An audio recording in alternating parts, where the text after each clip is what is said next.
Shalom, salam berkat dari kami untuk pendengar sekalian. Saat ini pendengar akan diberkati dengan program Hari Ini Harinya Tuhan bagian yang ke-8.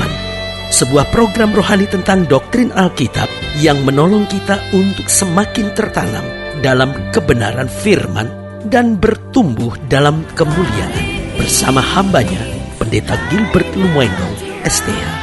Banyak orang merasa doktrin Alkitab sebagai sesuatu yang membingungkan. Tetapi tahukah saudara bahwa doktrin Alkitab intinya adalah memahami Alkitab dengan benar, dengan pemahaman yang sistematis, sehingga kita terus dapat tertanam di dalam kebenaran firman, sehingga kita terus bertumbuh di dalam kemuliaan Allah. Buka hati saudara sekalian untuk menerima berkat-berkat firman-Nya hari ini. Sebutan Yesus sebagai anak Allah menimbulkan banyak perdebatan. Ada banyak orang berkata, masa Allah beranak dan Allah punya anak? Sementara sebagian berkata bahwa Yesus anak Allah bukanlah mau menggambarkan secara kelahiran bahwa Allah melahirkan anak dan itulah Yesus. Karena ada banyak orang akan berargumentasi dan berkata, ada anak kunci tetapi ibu kuncinya mana dan tidak pernah melahirkan. Ada anak tangga, mana ibu tangganya dan mana proses kelahirannya. Nah, memang istilah Yesus anak Allah bukan dimaksudkan bahwa Allah itu beranak. Istilah Yesus anak Allah adalah sebuah istilah bahwa dia adalah Allah sendiri yang mengosongkan diri menjadi sama dengan manusia dan tinggal di antara kita. Dia sendiri sebenarnya adalah firman Allah itu yang menjadi daging, yang menjadi sama dengan manusia supaya manusia dapat diselamatkan. Nah, saudaraku yang kasih dalam Tuhan, bukankah Allah menjadi sama dengan manusia adalah keputusan yang sangat beresiko. Seandainya Allah tidak menjadi sama dengan manusia, mungkin tidak ada orang yang akan mengkritik, tidak ada orang yang akan memfitnah, tidak akan orang yang berbicara yang buruk tentang kelahirannya. Tetapi saudaraku yang kasih dalam Tuhan, Allah menjadi sama dengan manusia memang sebuah tindakan yang beresiko. Tetapi Allah menjadi sama dengan manusia adalah satu-satunya jalan. Saya percaya kalau Allah ada jalan lain, tidak mungkin dia sendiri yang harus turun menjadi sama dengan manusia. Mungkin dia dapat mengutus malaikatnya, mungkin dia dapat memakai nabi-nabinya. Tetapi saudaraku yang kasih dalam Tuhan, karena tidak ada jalan lain, Allah sendiri yang menjadi sama dengan manusia supaya manusia dapat diselamatkan. Karena saudaraku yang kasih dalam Tuhan, dari pihak Allah, Allah tidak pernah mengizinkan kebinasaan. Dari pihak Allah, Allah ingin keselamatan. Karena itu dia menjadi sama dengan manusia. Dan Alkitab berkata bahwa barang siapa yang percaya kepadanya tidak binasa, melainkan beroleh hidup yang kekal. Selamat datang dalam program kita. Hari ini harinya Tuhan, sebuah program rohani yang membawa hidup kita semakin hari semakin dekat dengan Tuhan lewat kajian-kajian sistematis dari firman Tuhan, sehingga keseharian hidup kita dapat mempraktekkan firman Tuhan. Saya percaya kalau sudah mulai pelajari firman Tuhan secara sistematis, secara terarah, sudah bisa melihat bahwa Alkitab kita begitu kaya. Alkitab bukan hanya bicara tentang sorga dan neraka, tapi Alkitab juga bicara keseharian hidup kita.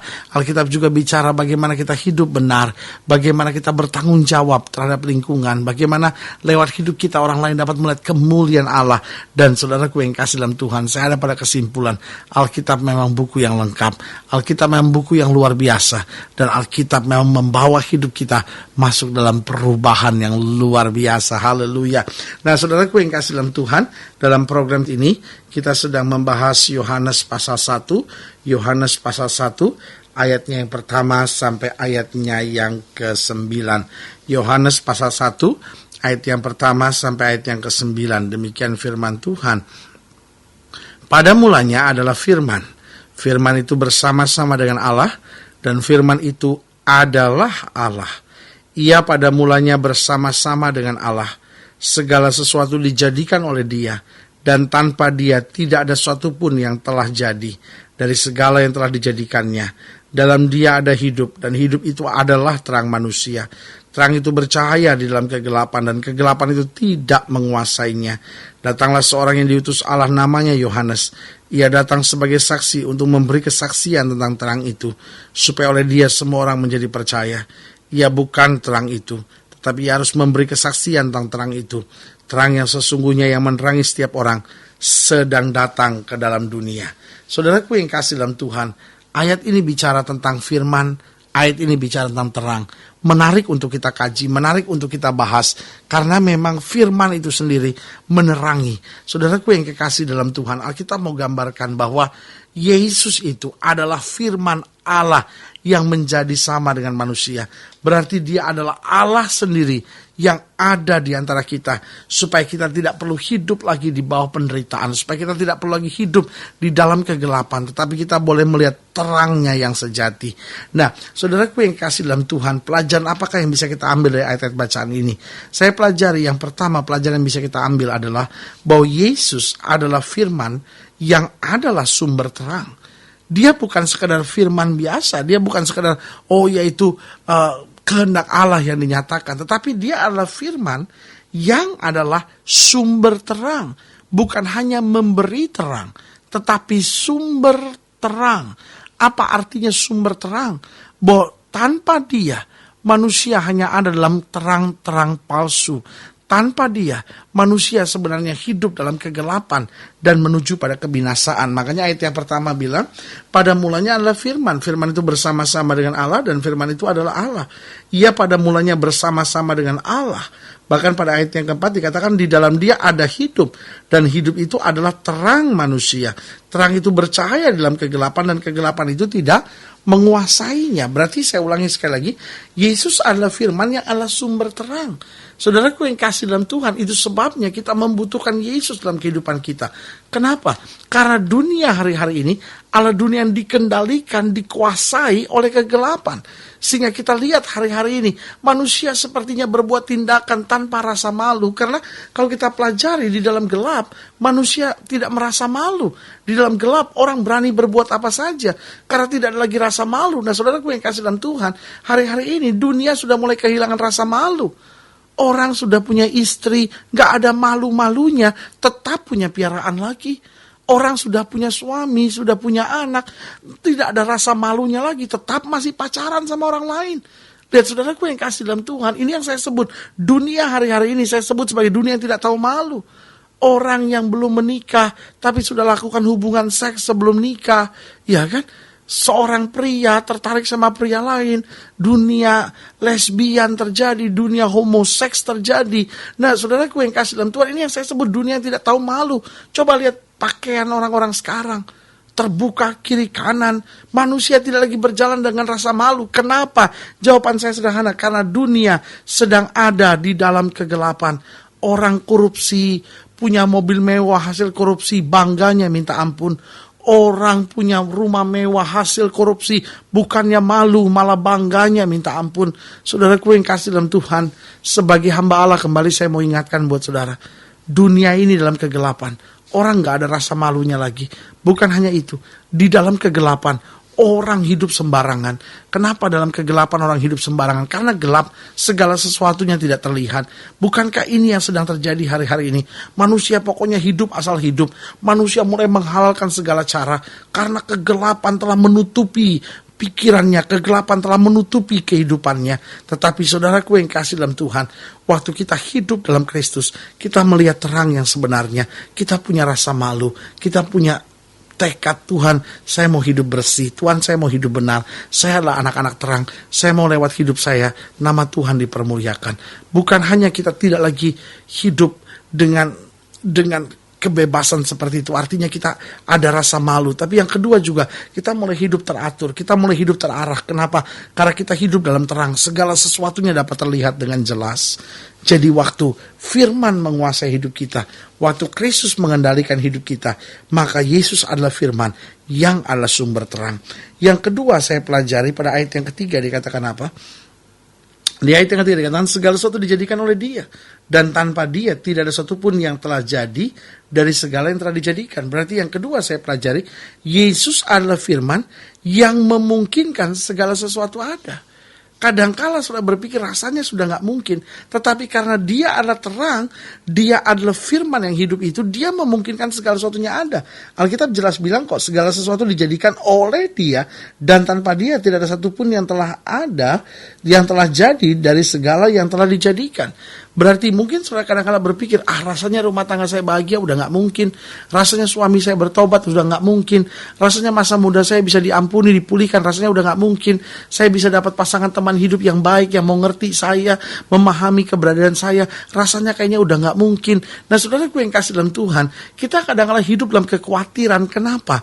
Karena kita hidup dalam berbagai ketidakmungkinan, rasanya udah gak mungkin, rasanya udah gak mungkin. Tapi sebagai hamba Allah, kembali saya mau ingatkan, kalau Yesus adalah firman, berarti Yesus adalah firman yang memungkinkan semua itu dapat terjadi. Jadi sekali lagi saya ulangi, Yesus adalah firman yang adalah sumber terang. Yang kedua, Yesus adalah firman yang memungkinkan semua itu ada. Berarti buat kita hidup di dalam dia, gak ada hal yang perlu kita khawatirkan. Dia jaminan yang kekal buat kita. Dan yang ketiga, yang terakhir, coba saudara lihat ayat yang ke-9. Di ayat yang ke-9 dikatakan apa? Terang yang sesungguhnya yang menerangi setiap orang sedang datang ke dalam dunia. Berarti Yesus adalah firman yang membuat setiap orang dapat berjalan di dalam terang. Asal saja kita mau, asal saja kita berserah, asal saja kita membiarkan hidup kita dikendalikan, hidup kita diatur oleh Kristus. Maka Yesus adalah firman yang membuat setiap kita, setiap saudara dan saya mampu berjalan dalam terang. Saudara mendengarkan program ini dan bisa saja saudara berkata, tapi saya adalah dalam lingkungan yang betul-betul gelap. Mungkin saudara berkata, saya dalam pekerjaan yang betul-betul gelap. Mungkin saudara berkata, saya sudah terlanjur melakukan tindakan-tindakan gelap dengan kekasih saya. Tapi hari ini saudara mendengar firman Tuhan dan saudara menyadari dan saudara berkata, nggak bisa begini lagi. Saya tahu Yesus adalah firman, firman yang memampukan setiap saya, setiap kita untuk dapat berjalan dalam terang. Nah saudaraku yang kasih dalam Tuhan, saya percaya ini saatnya. Saudara-saudara yang mungkin mendengar program ini, saudara tahu saudara sedang berjalan dalam kegelapan, ini saatnya buat saudara untuk bangkit. Terima janji-janji Tuhan bahwa dia adalah terang sesungguhnya yang sudah datang, menerangi setiap kita, menerangi keluarga kita, menerangi usaha kita, menerangi masa muda kita, menerangi jalan-jalan kita, sehingga kita boleh melihat kemuliaan Tuhan dinyatakan. Nah saudaraku yang kasih dalam Tuhan, kalau saudara ingin dilayani lebih jauh, hubungi kami melalui telepon, hubungi kami melalui surat, kunjungi website kami. Karena kami ada untuk membawa Bapak Ibu Saudara senantiasa lebih dekat pada Tuhan, mengalami kasih kuasa mujizat yang luar biasa. Melalui program ini saya juga mau berdoa untuk setiap saudara yang sakit, setiap saudara yang berbeban berat, setiap saudara yang sedang membutuhkan kekuatan, jamahan, mujizat dari Tuhan. Saudara-saudara ingin didoakan secara khusus, saudara boleh taruh tangan kanan saudara di dada dan kita doa. Bapa dalam nama Yesus, hamba doa buat yang sakit, hamba doa buat yang berbeban berat, hamba doa buat setiap mereka yang sedang ada dalam kesulitan, yang sedang menghadapi tantangan-tantangan kehidupan. Bapa kami percaya bagi Allah tidak ada perkara yang mustahil. Itu sebabnya melalui program ini hamba berdoa di dalam nama Yesus. Tuhan jamah, Tuhan pulihkan, Tuhan kerjakan mujizat, bangkitkan iman kami. Karena kami tahu di dalam Yesus kami lebih daripada orang-orang yang menang. Mereka yang sedang dalam kegelapan, yang berjalan dalam ketidakpastian, lalu membutuhkan terang yang sesungguhnya menerangi hidup mereka. Bapa, hamba berdoa di dalam nama Yesus, terangi kehidupan mereka, sehingga kami boleh melihat kemuliaan Tuhan dinyatakan. Di dalam nama Yesus kami berdoa dan bersyukur. Haleluya. Amin. Saudaraku yang kekasih dalam Tuhan, kita sudah berdoa. Ingat, terang yang sesungguhnya sudah datang. Biarlah kita hidup dengan terang. Biarlah kita menyadari hal-hal yang membawa kita malu. Biarlah kita tidak hidup sembarangan, tapi hidup dengan terang Kristus. Dan kita akan berjalan dalam terang, memandang terang yang sesungguhnya, dan firman Tuhan menguasai hidup kita. Doa saya menyertai saudara. Sampai berjumpa pada program berikut. Tetap bersemangat, bersukacita menghadapi segala perkara.